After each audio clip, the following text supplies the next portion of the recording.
Hi, I'm Amy McCarter. Welcome to House Calls, brought to you by CAMCO, where Kansas healthcare professionals deliver health insight.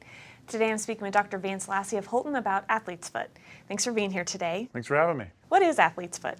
It's actually very common. It's a skin infection by a fungus, and it's something that is what we call ubiquitous, which means it's everywhere. You'd be surprised, almost everybody has it at least at some point. How do you get it?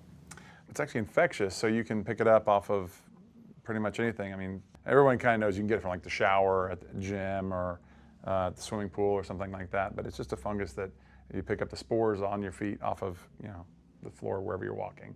Who gets it most commonly? We see it a lot in athletes, especially when you're talking about athlete's foot. But this fungus is actually can grow anywhere on your body, and it's very common that it does. People get it, anywhere on the skin, and you may hear it called ringworm. The same exact fungus causing it. It causes jock itch. Can get in the armpits commonly. It can get about anywhere, but the treatment's the same no matter which place. And how is it treated? It kind of depends how severe it is and if it's just a small amount or if it's all over the place. When you have just kind of localized infection on the toes or something like that, we usually just use a cream, something called clotrimazole, which is an over-the-counter cream.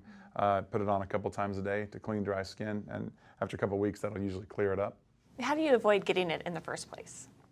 If you're in some place, a public place where there's people walking around barefoot, wear flip-flops or something, that seems to help. In athletes, it seems like it's one of those things, it's just really hard to prevent getting it, but it's one of those things that can be communicated between wrestlers a lot. So in kids who are in wrestling, we really watch their skin closely. Okay, all right, good information. Thanks for being here today. Thanks for having me.